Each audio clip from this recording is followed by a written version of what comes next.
All right, family, if you could introduce yourself to the people, let them know your name and a little bit about yourself. I go by the name of Sellers Hamilton. I'm from Atlanta, straight from the A-Town, man. I've been living in New York for a year now, and I travel around the world doing hip-hop and just sharing my heart with the people and letting them know what I'm about.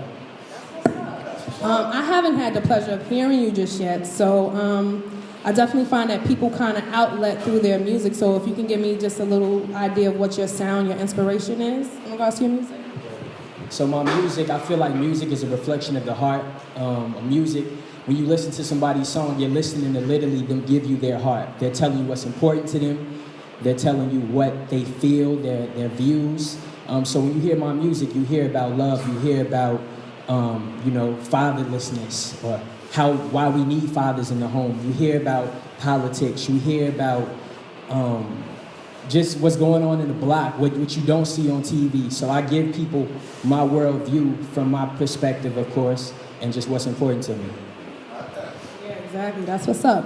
So you said you've been in New York for a year.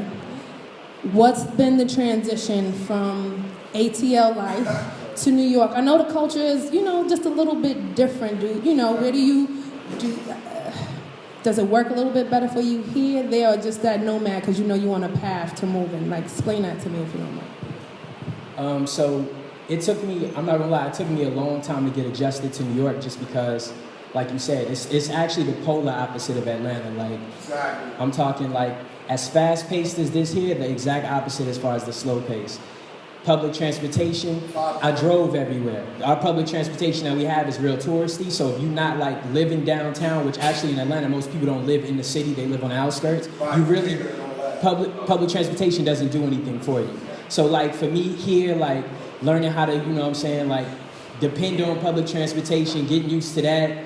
But as far as on the music scene, I moved here for music because just like anything, a lot of times your hometown doesn't support you until they see somewhere else doing it. It's just natural. It is. Atlanta right now, you can do so many things for hip-hop. Hip-hop is, for the past couple of years, Atlanta has had a grasp on hip-hop, just like you're saying. But when you're from there and people are familiar with your story and they're familiar with your journey, a lot of times people don't take you serious. And it's very true because some of the things that I've been able to accomplish in this year of me being in New York, a lot of people now in Atlanta are like, wow, like let's pay attention, let's support you, what can we do? I'm finna go back to Atlanta next week and doing a huge festival concert next week. Now people who never would come to my shows ever coming up is like, yo, we can't wait to see what you're doing. And I can't even be mad at it because that's how the game goes. And you gotta respect that and you gotta be grateful for any support you can get, whether it comes later or beginning. So I'm not hating on them, I'm like, come on, let's go. So if that ain't the truth, I swear, sometimes you gotta go all the way out the door just for people to recognize your greatness. All right, I'm gonna round up with one more question. Is that right? Okay. I like this question because I think it just reflects well. I like to think about this actually myself often. Again, if you could work with anyone, any facet, past, present, and or future, who do you see you possibly collabing with that would bring out monster in your craft?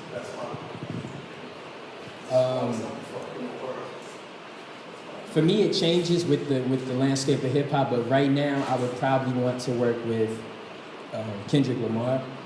I feel like his writing, I feel like the way hip hop started and with the roots of hip hop being really rooted in poetry and like writing, your penmanship, I feel like the game has really neglected that aspect of what a true lyricist is, and I feel like he gets it. And I feel like the people who still question Kendrick are people who don't understand the intricacies of like how he's writing and like what he's saying and the stories and the picture he's painting. And me, I feel like any artist should always feel like you can sit in a room with the people who are the greatest. And I feel like if you don't think that, then you may not be ready yet. But I feel like I've established this confidence in my craft where I feel like I can sit in a room with Kendrick Lamar and we can have dialect, we can write, and I feel like we can be on that level. And so I would love to be able to work with him. That is definitely what's up. I just want to speak for the people who aren't here. The passion and the intellect of the people at the gathering right now is what's popping. We're about to get it popping off with his performance. Love you much, Tribe. Peace.